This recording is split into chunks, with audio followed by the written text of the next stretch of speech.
عزیز دوستو، نبی پاک صلی اللہ تعالی علیہ وسلم نے اپنی تشریف آوری کے کچھ مقاصد خود بیان کیے۔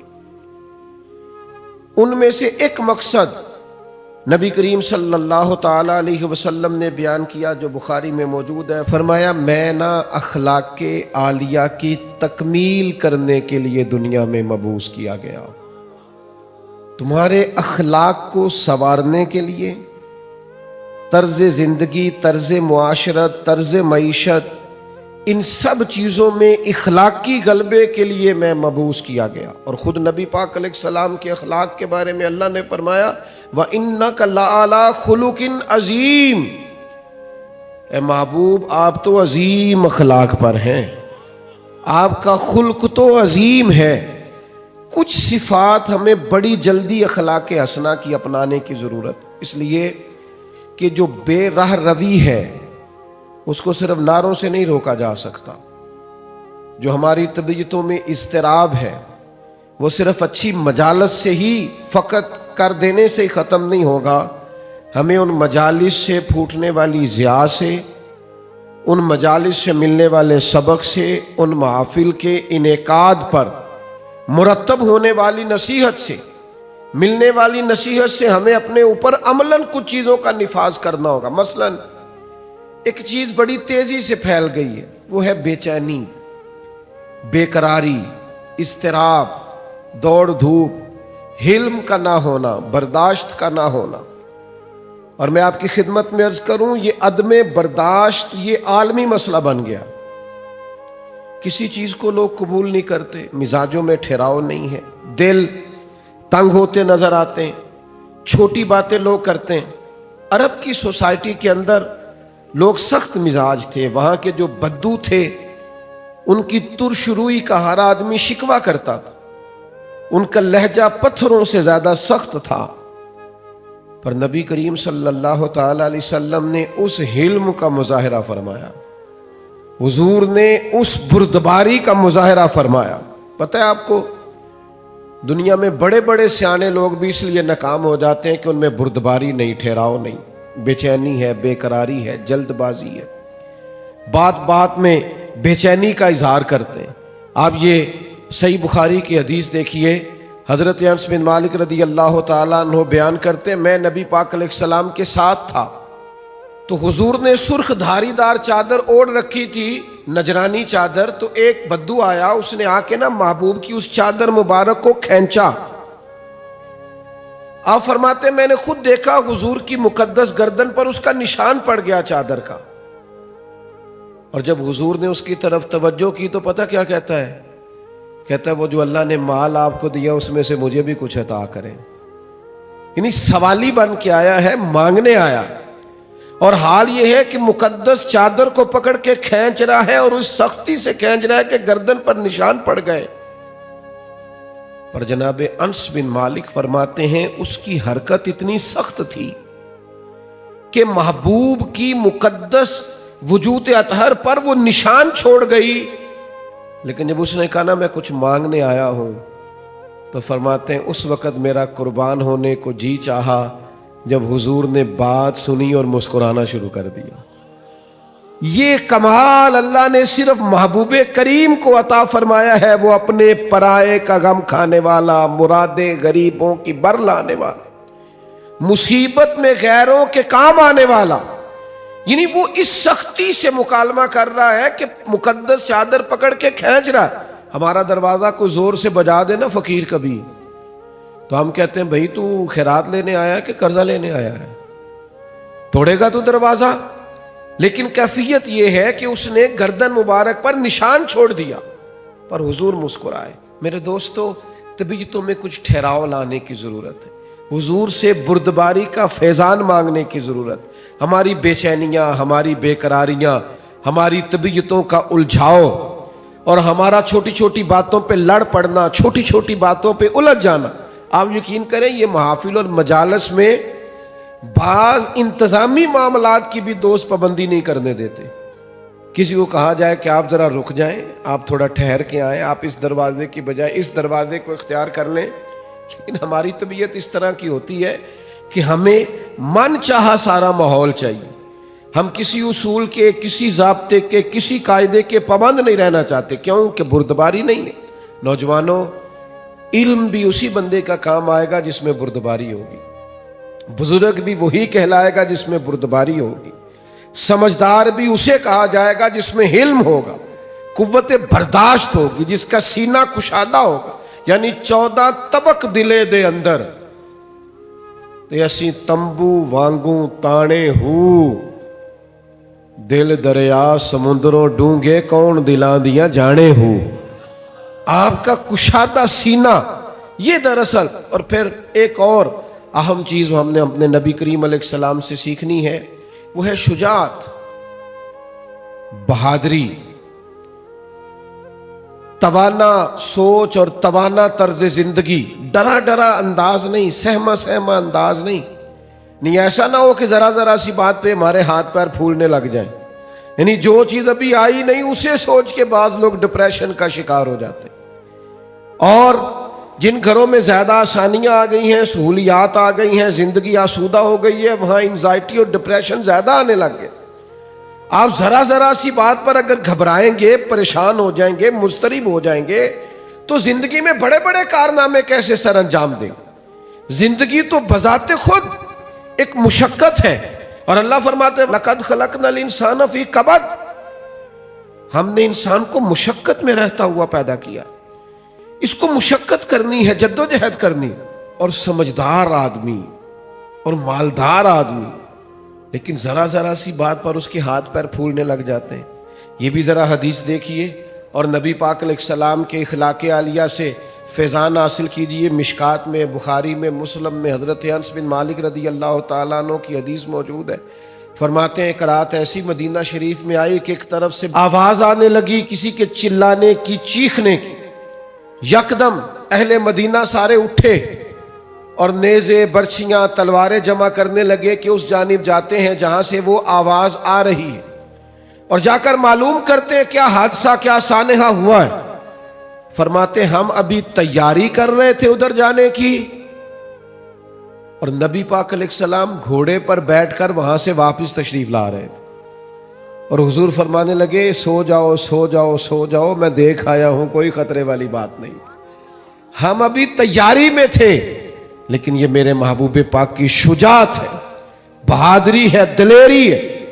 آپ کو زندگی کے اندر اپنے دل کو مضبوط رکھنا ہے، اعصاب کو طاقتور رکھنا ہے۔ بعض لوگ بڑی جلدی گھبرا جاتے ہیں، بڑی جلدی پریشان ہو جاتے ہیں، 5 منٹ سے پہلے سانس پھولنے لگتا ہے، دل دھک دھک کرنے لگتا ہے۔ او بھائی آپ ٹھہر جائیں، ستاروں سے آگے جہاں اور بھی ہیں، ابھی عشق کے امتحان اور بھی ہیں، تو یہ تو کام ابھی بڑا آگے تک جانا ہے۔ لیکن گھبراہٹ، بے چینی، پریشانی یہ بندہ مومن کی شان نہیں ہے۔ پلٹنا، جھپٹنا، جھپٹ کر پلٹنا یہ لہو گرم رکھنے کا ہے ایک بہانہ۔ طاقتور زندگی گزاریں، مضبوط اعصاب کے ساتھ وقت گزاریں، ذہن بنائیں کہ زندگی میں پریشانی آئے گی، مجھے فیس کرنا ہے۔ آپ کا ذہن ہونا چاہیے۔ مجھے بتائیے جو جوان ہے اسے بوڑھا بھی تو ہونا ہے نا، بیمار ہے تو ایک وقت خدا نہ خواستہ وہ بھی تو آئے گا نا کہ بیماری بھی آ جاتی ہے، قوا کمزور ہونے لگتے ہیں۔ لیکن اگر آپ کا ہمیشہ اسی طرح پریشان رہنے کا خیال ہے تو پھر بات آگے کیسے بڑھے گی؟ تو حضور سے فیض مانگے، بہادری کا فیض۔ نبی پاک علیہ السلام، صحابہ فرماتے جب جنگ ہوتی تھی نا تو ہم دشمن کے سب سے زیادہ قریب نبی پاک کو پایا کرتے تھے، حضور قریب۔ ایک جنگ میں ہمارا ارادہ ہوا کہ ہم تھوڑا سا پیچھے ہٹ کے نئے سرے سے حملہ کریں، لیکن حضرت ابو سفیان رضی اللہ تعالیٰ عنہ فرماتے ہیں محبوب گھوڑے کو ایڑی لگاتے اور جنگ کے اندر جاتے اور آگے ہی بڑھتے چلے جاتے، اور آگے ہی نبی پاک علیہ السلام پیش قدمی فرماتے۔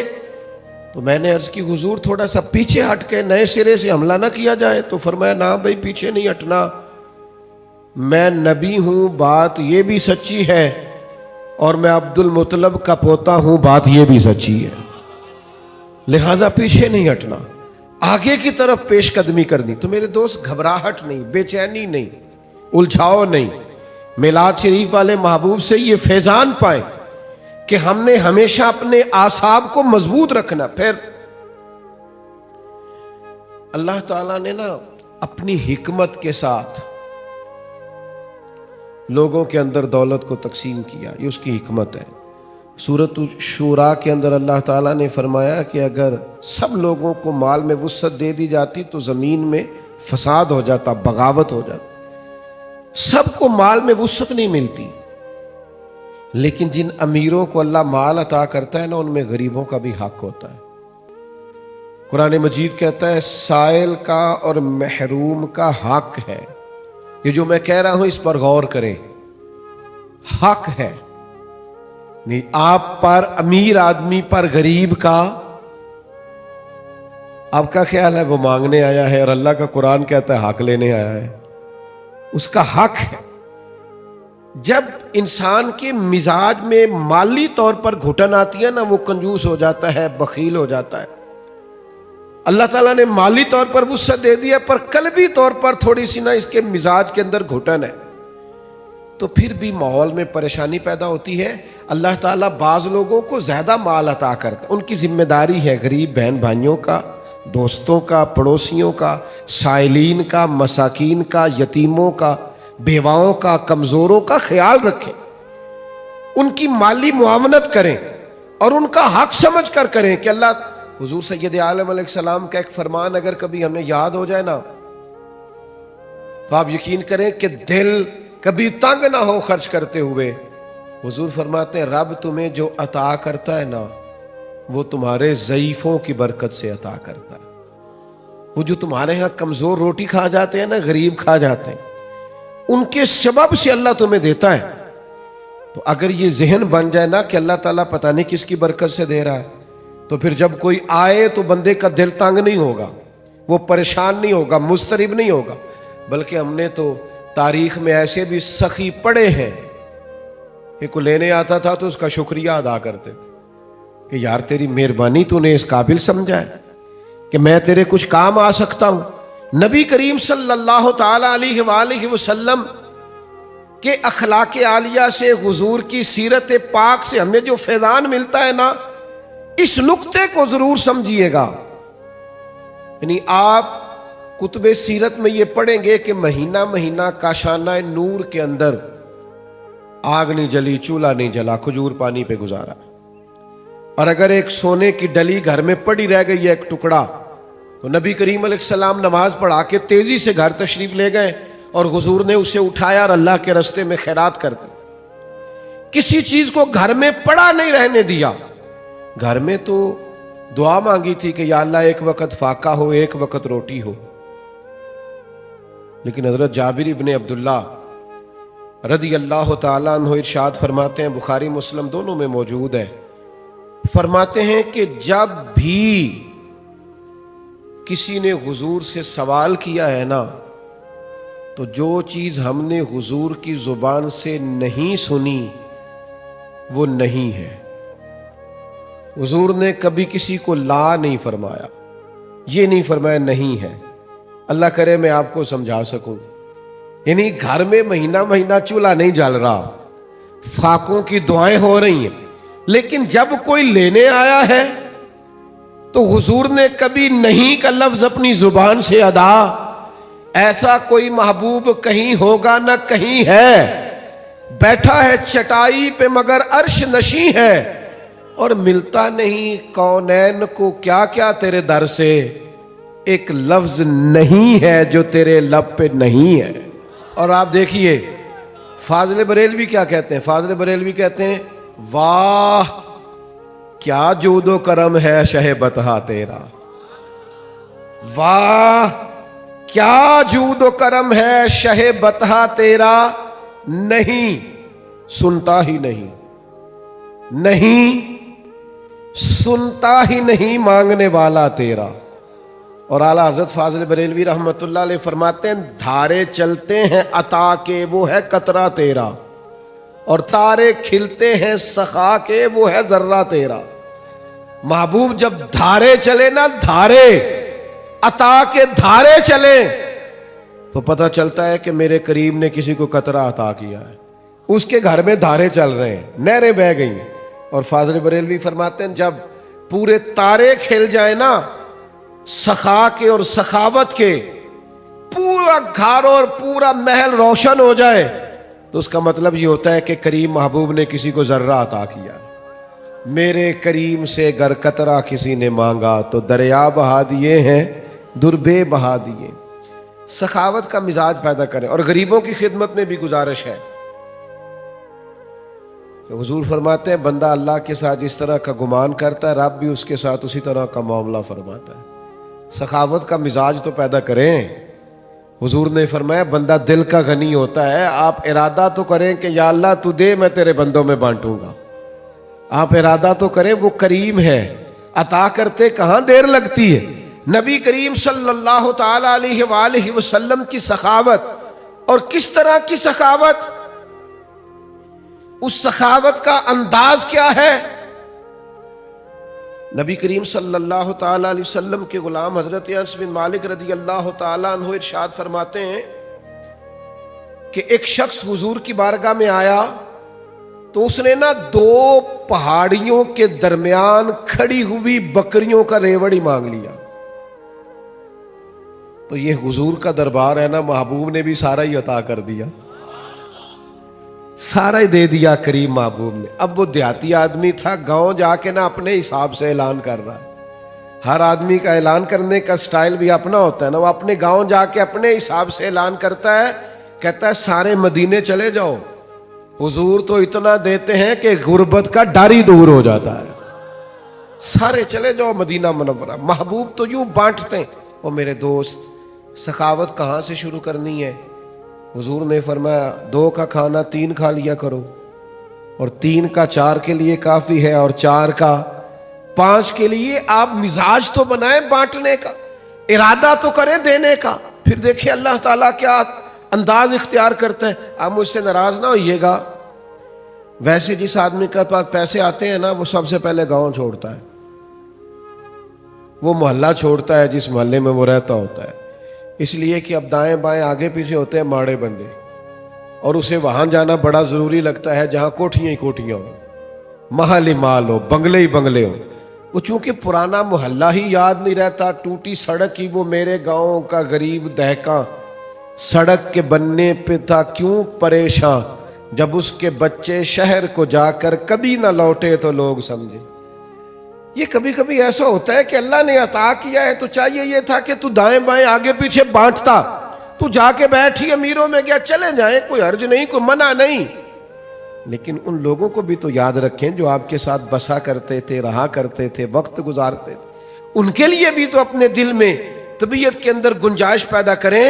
میرے عزیز، رسول اللہ بانٹتے، نبی پاک عطا کرتے، اور فاضل بریلوی فرماتے ہیں ہاتھ جس سمت اٹھا غنی کر دیا۔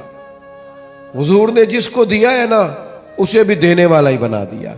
تو نبی کریم صلی اللہ تعالی علیہ وآلہ وسلم کی یہ ادا۔ پھر ایک اور بات، کبھی کبھی نا لوگ ہم سے کچھ ایسی چیزوں کا مطالبہ بھی کرتے ہیں جو بظاہر ہمارے لیے مشکل ہوتی ہیں۔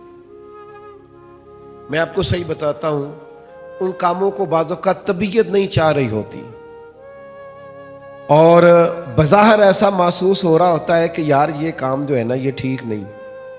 آپ تم نہ وقت دیکھ رہے ہیں، نہ آپ ماحول دیکھ رہے ہیں، نہ موسم دیکھ رہے ہیں، وہ بعض اوقات ایسے مطالبات کر دیے جاتے ہیں جو ٹھیک نہیں ہوتے۔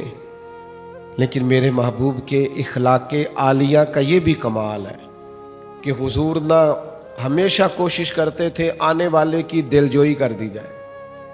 چلے اگر اس نے بے موسمی بات کر دی ہے تو یہاں سے ہی رنگ تھوڑا بدل لیا جائے۔ نبی پاک علیہ السلام جب فجر کی نماز پڑھ کے نکلتے نا تو حضرت انس بن مالک رضی اللہ تعالیٰ عنہ ارشاد فرماتے ہیں کہ مدینہ منورہ کے غلام اور لونڈیاں نا اپنے پیالوں میں پانی لے کے آتی، تو پانی آگے کرتی کہ اس میں اپنا ہاتھ ڈبو دے۔ بخاری مسلم میں سیاستہ میں آپ کو حدیثیں ملیں گی، یعنی ان کا عقیدہ تھا کہ محبوب ہاتھ لگا دیں گے تو متبرک ہو جائے گا۔ اور حضور بھی امت کو یہ درس دے رہے ہیں اس عمل سے کہ واقعہ اس میں تبرک ہوتا ہے۔ نبی پاک کے دست مبارک سے لگی ہوئی شے متبرک ہوتی۔ نبی کریم صلی اللہ تعالی علیہ وسلم اپنا ہاتھ مبارک رکھ دیتے، ان کے لیے تبرک ہو جاتا، وہ گھروں کو لے جاتے۔ اب کبھی کبھی کیا ہوتا، جاڑے کی ٹھنڈی صبح یعنی سردیوں کی ٹھنڈی صبح، ان کو عادت پڑی ہوئی ہے صبح پانی لے کے آنے کی، ٹھٹھرتا ہوا پانی، فجر کا وقت، سردی کا ٹائم، لیکن وہ غلام لا کے پیالے جیسے ہی آگے کرتے، حضرت انس بن مالک فرماتے ہیں میں سیدہ آمنہ کے لال پہ قربان جاؤں، کبھی ہاتھ پیچھے نہیں کیا، فوراً ہاتھ ڈبو دیتے۔ محبوب دل جوئی کرتے، کرم نوازی کرتے، عطائیں کرتے۔ محبوب کریم صلی اللہ تعالی علیہ وسلم نے کبھی ہاتھ پیچھے نہیں کیا، انہوں نے موسم نہیں دیکھا، وہ سردی میں لے آئے، پر یہ کریم ہے نا، اور دروازہ کریم سے کبھی کوئی خالی گیا ہی نہیں، ہاتھ جس سمت اٹھا غنی کر دیا۔ موج بحر سخاوت پہ لاکھوں سلام، محبوب پاک علیہ السلام عطا کر دیتے۔ او یارو، ہو سکتا ہے کبھی کوئی بے موسم حکم اماں دے ہی دیتی ہو، کبھی کوئی ایسی بات ابا جی کر دیتے ہوں جو آپ کی طبیعت کے مطابق سوٹ نہ کرتی ہو سکتا ہے کبھی گھر والے کوئی ایسی بات کریں جو برداشت کے قابل وقتی طور پر نہ ہو، لیکن یہ دیکھو نا میرے نبی کا اخلاق، یہ دیکھو نا حضور کا انداز۔ میلاد منانے والوں، محبوب کے نام پر نعرے لگانے والوں، اپنے مزاجوں میں وہ کشادگی بھی پیدا کرو۔ ہو سکتا ہے کچھ لوگ ایسا بھی کام کریں جو بظاہر طبیعت کے مطابق نہ ہو، پر کہنا ہم اس رسول کے ماننے والے ہیں جو ہمیشہ دلوں کا سہارا بنا کرتے تھے، جو ٹھنڈک پہنچایا کرتے تھے۔ عزیز بھائی، ایک اور بات بھی آپ سے عرض کرنی ہے، یہ جو غصہ ہوتا ہے نا انسان کی طبیعت میں، یہ غصہ نہ آنا بھی ایک بیماری ہے، غصہ آنا بھی چاہیے۔ وَغْلُظْ عَلَيْهِمْ، دین کے دشمنوں پر بندے کو غضبناک ہونا چاہیے۔ محبوب بھی غصہ کرتے تھے۔ حضرت عائشہ صدیقہ رضی اللہ تعالیٰ عنہ فرماتی ہیں اگر کوئی دین کی حدیں توڑتا تھا نا، شریعت کی حدود، تو حضور غصہ کرتے تھے۔ یعنی کچھ لوگ کہتے ہیں فلانے کو غصہ آتا ہی نہیں، تو میں نے کہا یہ بھی بیماری ہے، اس کا بھی علاج ہونا چاہیے۔ اگر کہیں شریعت کی نافرمانی ہو رہی ہے، اسے غصہ نہیں آتا، تو یہ بھی قابل علاج بیماری ہے، اس کا بھی علاج ہونا چاہیے۔ آپ کو غصہ، اعلیٰ حضرت فرماتے ہیں دشمن احمد پہ شدت کیجیے، وہ ملحدوں سے کیا مروت کیجیے، شرک ٹھہرے جس میں تعظیم حبیب، اس برے مذہب پہ لعنت کیجیے۔ آپ کو کبھی کبھی دین کے معاملے کے اندر غصہ بھی آنا چاہیے۔ جس حدیث میں یہ لفظ موجود ہے نا، اللہ کی رضا کے لیے محبت کرو، اس میں یہ بھی ہے کہ رب کی رضا کے لیے بغض بھی رکھو، غصہ بھی آنا چاہیے۔ لیکن ہمارا مسئلہ یہ ہے، ہمیں دین کے دشمن پر غصہ نہیں آتا، وہاں تو انسانیت جاگتی ہے، ہمیں غصہ آتا ہے ذاتی دشمنوں پہ۔ اور حضور کا اخلاق یہ ہے کہ ذاتی دشمن پر غصہ کرنا ہی نہیں، جو ذات کا دشمن ہے اس پر ناراضگی قطعاً نہیں کرنی، وہ ذات کا۔ حضرت عائشہ صدیقہ رضی اللہ تعالیٰ عنہ نے حد بیان کر دی، یہ لفظ بیان کر کے ایک اتنا بڑا اخلاق کا دائرہ کھینچ دیا ہمارے گرد کہ ہمیں اپنی زندگی میں اس اصول کو کبھی نہیں توڑنا۔ سیدہ عائشہ صدیقہ رضی اللہ تعالیٰ عنہ ارشاد فرماتی ہیں نبی کریم صلی اللہ تعالیٰ علیہ وسلم نے کبھی اپنی ذات کے لیے کسی سے انتقام نہیں لیا، کبھی نہیں لیا، مسلم شریف میں موجود ہے۔ اور دوستو، کبھی نہیں لیا اپنی ذات کے لیے انتقام۔ میلاد منانے کے لیے تشریف لانے والوں، حضور کی محفل میلاد میں حاضر ہونے والوں، کتنے زیادہ جھگڑے ہیں اس وقت جو فقط ہماری ذاتیات کے جھگڑے ہیں، صرف اور صرف ہم اپنی ذات کا بت بنائے، معاذ اللہ لوگوں سے دور ہو گئے۔ کبھی اپنی ذات کے لیے حضور نے انتقام نہیں لیا، کبھی جلال آیا بھی تو حدود اللہ کے معاملے میں۔ آج کیوں نہ اپنے دل پر یہ ارادہ کریں، فیصلہ کریں کہ ذاتیات کے جھگڑے چھوڑ دیں گے ہم، جہاں ہمارا ذاتی معاملہ ہوگا وہاں ہم اپنی ذات کا بت چکنا چور کر دیں گے۔ اور پھر انسان کو غصہ آتا ہی ہے نا اپنے ماتحتوں پر، لوگ غصہ کرتے نہیں ملازمین پر، اور بعض ایسے نادان ہیں جو خواتین پر بھی غصہ کرتے ہیں، لیکن میرے محبوب کریم علیہ السلام کی یہ عادت صحیح کتب، صحیح احادیث میں حضور کا یہ اخلاق موجود ہے۔ محبوب نے اپنے دست مبارک سے نہ کبھی کسی غلام کو مارا، نہ کبھی کسی عورت پر ہاتھ اٹھایا۔ رسول اللہ صلی اللہ تعالی علیہ وسلم نے یہ حد بندی بیان کی کہ آپ کو اپنی ذات کے لیے کبھی کسی سے انتقام نہیں لینا۔ یہ سوچ کبھی بنا کر تو دیکھیں، یہ قاعدہ قانون اپنی زندگی میں اس کا نفاذ تو کریں۔ ہر جگہ ذاتی جھگڑے، ذات کے معاملات ہم نے کھڑے کیے ہوئے ہیں۔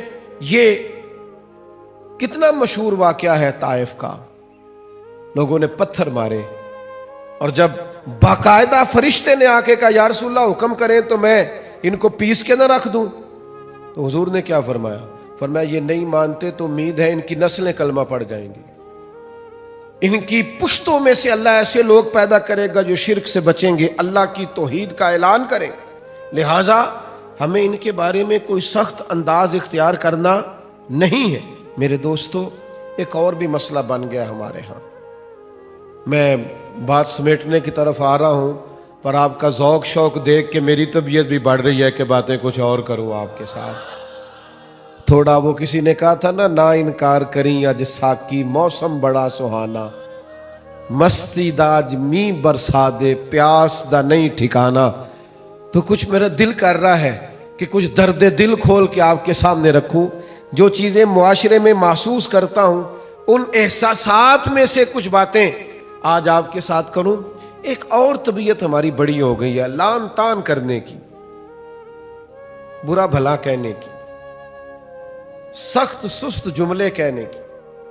اب یقین کریں مذہبی سٹیج سے، آج کل مذہبی سٹیج سے لفظ بیان کیے جا رہے ہوتے ہیں معاذ اللہ، اور اس طرح کی گفتگو کی جا رہی ہوتی ہے بازاری زبان میں کہ جو اس سٹیج کو زیب نہیں دیتی۔ اتنے اعزاز والی جگہ پر بیٹھ کر آپ اتنی کمزور بات کر رہے ہیں، کچی بات کر رہے ہیں، اور ایسا جملہ بول رہے ہیں جو جملہ ہی بازاری ہے۔ وہ جی فلانے نے کہا ہے تو میں اس کے جواب میں کہہ رہا ہوں، آپ اس کی سطح پہ اتر آئیں گے۔ وَإِذَا خَاطَبَهُمُ الْجَاهِلُونَ قَالُوا سَلَامًا۔ جاہلوں سے تو کبھی انسان کی گفتگو ہو تو انہیں سلام کیا جاتا ہے، ان کی سطح پر اتر کر بات نہیں کی جاتی۔ یہ طریقہ ہی درست نہیں ہے۔ میرے عزیز، حضرت انس بن مالک رضی اللہ تعالیٰ عنہ ارشاد فرماتے ہیں، جب ایک مقام پہ کہا گیا نا حضور علیہ السلام کو، صحابہ فرماتے ایک مقام پہ کہا گیا یا رسول اللہ آپ دعا کر دیں یہ تباہ ہو جائیں، تو حضور فرمانے لگے مجھے لعنت کرنے والا بنا کے نہیں بھیجا گیا، مجھے تو رحمت للعالمین بنا کر بھیجا گیا۔ تو جو بنا کر بھیجا گیا ہے، جو حضرت عیسیٰ علیہ السلام کو ایک شخص برا بھلا کہہ رہا تھا، آپ دعائیں دے رہے تھے، تو ایک صاحب نے کہا حضور وہ برا بھلا کہہ رہا ہے آپ دعائیں دے رہے، فرمانے لگے اس کے اندر جو ہے وہ باہر نکل رہا ہے اور میرے اندر جو ہے وہ باہر نکل رہا ہے، تو اب یہاں جس چیز کا سٹاک ہے وہی نکلے گا نا، اب کچھ لوگوں کے اندر جو بھرا ہوا وہی باہر آئے گا۔ حضرت انس بن مالک کا یہ فرمان، اللہ کرے امت یاد کرے۔ حضرت انس بن مالک ارشاد فرماتے ہیں نہ تو نبی پاک فحش گو تھے، کوئی ایسی بات نہ کرتے جو خلاف ادب ہوتی، نہ لعنت کرنے والے تھے، نہ آپ کا کلام اس طرح کا ہوتا تھا جس طرح کا عرب میں بد کلامی سے گفتگو کی جاتی تھی۔ فرماتے ہیں اگر کبھی حضور کو بڑا جلال بھی آتا تو اتنے لفظ فرماتے تھے اس کی پیشانی خاک آلود ہو۔ اس سے زیادہ کبھی میرے نبی کریم نے کوئی بات ارشاد، ناک خاک آلود ہو، پیشانی خاک آلود ہو، اس سے بڑھ کر کبھی کوئی جلال کا جملہ حضور کی زبان سے نہیں نکلا۔ آپ کی خدمت میں عرض کروں گا، آپ کا لہجہ اتنا میٹھا ہو، اتنا باوقار ہو، لفظ اتنے جچے تلے اور حسین ہو کہ آپ کو نعرہ لگا کے نہ کہنا پڑے غلام ہے رسول کے غلام ہے، بلکہ آپ کے لہجے سے اندازہ ہو کہ یہ کوئی عام نہیں ہے، یہ رسول اللہ کا غلام ہے۔ اس کا انداز بتاتا ہے نبی پاک کا غلام ہے، اس کے لفظ اور جملوں کی تاثیر بتاتی ہے یہ رسول اللہ صلی اللہ علیہ وسلم کا غلام ہے۔ یعنی آپ کہتے پھریں کہ میں بلبل خوش لہجہ گلزار نبی ہوں، میٹھی میری باتیں ہیں، میں نمک خوار نبی ہوں، حضور کا نمک کھاتا ہوں، اس لیے لہجے میں مٹھاس آ گئی۔ تو نبی کریم صلی اللہ تعالی علیہ وسلم کو اللہ تبارک و تعالی نے اخلاق عالیہ کی بلندیوں کے ساتھ دنیا میں مبعوث فرمایا۔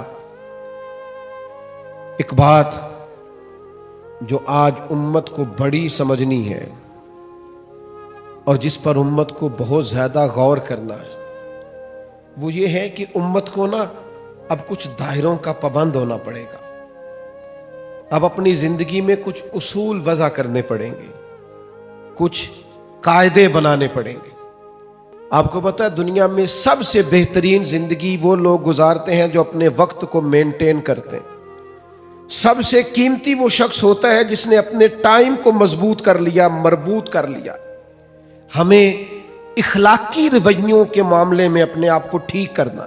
آئیں گے لوگ اکسائیں گے، لوگ آئیں گے غصہ دلائیں گے، لوگ آئیں گے کوئی ایسی بات کریں گے جس سے آپ کی طبیعت میں وہ بات گراں گزرے گی، آپ کے گھر کے اندر سے کچھ ایسی آوازیں اٹھیں گی جس پر آپ سخت ہوں گے۔ لیکن میرے بھائی، حضور علیہ الصلوۃ والسلام نے اخلاق سکھایا ہے ہمیں۔ اگر ہم رد عمل کے طور پر بھی کبھی سختی دکھائیں گے تو پھر ہم نے سیکھا کیا ہے، پھر ہم نے لیا کیا ہے؟ ہمیں اخلاق عالیہ کی ان بلندیوں پر سفر کرنا ہے، بلندیوں پر۔ ایک حضور کا بہت بڑا اخلاق یہ ہے کہ نبی کریم معاف کر دیا کرتے تھے۔ حضور درگزر فرماتے، اور صرف درگزر نہیں فرماتے، جو میں بات کرنے لگا ہوں وہ خاص کرنے لگا ہوں۔ ایک ہوتا ہے کسی کو معاف کر دینا، اور معاف کر کے پھر اس شخص پر احسان جتلانا، اور اس کے بارے میں اپنا رویہ اس طرح کا رکھنا کہ دیکھا نا میں نے معاف کر دیا ہے، اتنا ہی کافی نہیں کہ میں نے تمہیں کچھ کہا نہیں۔ یہ انداز نہیں، بلکہ بہت سارے لوگ تو اس طرح معاف کرتے ہیں کہ پہلے پچھلی ساری ڈائری پھولتے ہیں، سارے صفحے اور ورق الٹتے ہیں، اتنی باتیں سناتے ہیں، تو نے یہ بھی کیا، تو نے یہ بھی کیا، اور میں یہ بھی کر سکتا ہوں، میں یہ بھی۔ وہ آخر میں معاف کرتے ہیں تو وہ معاف نہیں کیا ہوتا انہوں نے اپنی باتوں سے پوری سزا دی ہوتی ہے، وہ سب کچھ کر چکے ہوتے ہیں۔ اب وہ معافی اس طرح کی ہوتی ہے کہ وہ معافی لگ نہیں رہی ہوتی، وہ لگتا ہے کہ یار وہ جو تیرے جملے تھے وہ تو تلوار اور نیزے بن کے سینے میں پوری طرح پیوست ہو گئے، اب تو کیا معاف کر رہا؟ نبی پاک علیہ السلام کا کمال دیکھو، جناب ابو سفیان ہر جنگ میں مقابلے میں رہے، سردار بن کے، سپہ سالار بن کے لڑنے کے لیے آتے رہے، لیکن فتح مکہ کے موقع پر جب وہ معافی مانگنے آئے اور جب وہ کلمہ پڑھنے آئے، ان کا کلمہ میرے محبوب نے اس طرح قبول کیا اور انہیں معافی اس طرح سے دی کہ نری معافی نہیں دی، ساتھ میرے رسول نے عزت بھی عطا فرمائی، ساتھ رسول اللہ صلی اللہ تعالی علیہ وسلم نے اعزاز بھی عطا کیا۔ جناب ابو سفیان رضی اللہ تعالیٰ عنہ کو معاف بھی کیا، فرمایا آپ کو معاف بھی کیا، آپ نے کلمہ پڑھا، قبول کیا، اور ساتھ فرمایا جو ابو سفیان کے گھر میں داخل ہو جائے گا میں اسے بھی معاف کر دوں گا۔ یہ دیکھو، معافی بھی دی ہے اور عزت بھی دی ہے، خود بھیک دیں اور خود ہی کہیں منگتے کا بھلا ہو، ساتھ عزت بھی عطا کی، وقار بھی دیا، بلندی بھی دی۔ کیا نرالا رنگ ہوگا حضرت ابو سفیان کا، کیا سوچتے ہوں گے وہ لوگ بھی، کیا محسوس کرتے ہوں گے کہ کہاں ہمارا وقت گزرا اور کیا اعزاز ہمیں ملا۔ فرمایا تمہیں معاف بھی کرتے ہیں اور شان بھی دیتے ہیں، یہ میرے رسول پاک کا مزاج ہے۔ کہا تھا عثمان بن طلحہ نے جب حضور ہجرت کر رہے تھے کہ میں آپ کو چابی نہیں دوں گا کہ آپ اندر سے بیت اللہ شریف کی زیارت کر لیں، تو حضور نے فرمایا میں چابی ایک دن لے لوں گا تم سے۔ حضور نے فتح مکہ کے موقع پر چابی لے لی، کہتے ہیں لے لی چابی حضور نے، لیکن جب میں معافی مانگنے کی نیت سے آگے بڑھا تو مجھے معافی بھی ملی اور چابی بھی دوبارہ ملی، یعنی حضور نے معاف بھی کیا اور عزت بھی عطا کی۔ نبی پاک صلی اللہ تعالی علیہ وسلم نے حضرت سعد بن معاذ رضی اللہ تعالیٰ عنہ، سردار تھے قبیلے کے، مسلمان ہوئے، نبی پاک کے غلام ہوئے، اور اتنا شانوں والا آدمی جن کے جنازے میں محبوب خود شامل ہوں، جن کی قبر پر کھڑے ہو کے نبی پاک علیہ الصلوۃ والسلام تسبیحات پڑھے، جن کو محبوب پاک اتنا اعزاز دے۔ حضرت سعد بن معاذ آئے تو حضور نے فرمایا اٹھ کے استقبال کرو، تمہارا سردار آیا ہے۔ حضور عزتیں عطا کرتے، نوازتے۔ ہم کبھی معاف کر دیں تو سینہ نہیں صاف کرتے، کشادگی پیدا نہیں کرتے۔ جن سے غلطیاں ہو گئیں انہوں نے کئی دفعہ ہاتھ پھیلا کر معافیاں مانگی۔ غلطی ہو گئی تھی بہو سے، اس کے باپ نے بھی آ کے معافی مانگی، ماں نے بھی معافی مانگی، اس بیٹی نے بھی کئی دفعہ مانگی، ہم نے کہہ بھی دیا چلو ٹھیک ہے، سینہ نہیں صاف کیا، دل سے بات نہیں نکالی۔ مومن کے سینے میں غل نہیں رہا کرتا، بوجھ نہیں رہتے۔ مومن سینے صاف کر، ہو گئی غلطی ہمارے چھوٹے بھائی سے، بھول گئے تھے، ہمارے پڑوسی ایک دفعہ غلطی ہو گئی، وہ بس کر دیں یار۔ اس محبوب کے ماننے والے ہیں جو چیز سب سے پہلے عطا کرتے تھے وہ معافی تھی، حضور فوراً معاف کر دیتے، نبی پاک کا طریقہ ہی معاف کر دینا تھا۔ اپنے رویوں میں مثبت تبدیلیاں لائیں۔ اور میں آپ سے عرض کروں، اگر ہم اخلاقی طور پر سنورنے کا ارادہ کریں گے تو اللہ ہماری مدد بھی فرمائے گا۔ ہم اگر خیال کریں گے نا یار میں ایک ایک کر کے اپنی عادات پر محنت کروں تو اللہ بڑا کریم ہے، کرم ہوگا۔ آپ کوشش کریں کچھ طبیعتیں بدل جائیں۔ اب رویوں کا بوجھ لوگوں سے سہا نہیں جاتا، ہمارے لہجوں کی سختی بہت سارے لوگوں کے لیے سہانے روح بن گئی ہے۔ ہمارا انداز بڑے بوڑھوں کا دل توڑتا ہے، بڑے غریبوں کو ستاتا ہے، بڑی جگہوں پہ آزمائش پیدا کرتا ہے۔ ہمیں اپنے اخلاق پر خاص توجہ مبذول کرنے کی ضرورت ہے۔ آج اس پروقار محفل سے جب آپ اٹھیں تو اپنے لہجے پر، انداز پر، اخلاق پر، رویے پر ضرور غور کریں۔ اپنے اندر کچھ ایسی خوبصورت تبدیلیاں لائیں کہ کسی کو پتہ چلے کہ اس میلاد سے یہ بدل گیا ہے۔ اللہ کی بارگاہ میں دعا ہے اللہ ہماری حاضری کو قبولیت کا درجہ عطا فرمائے۔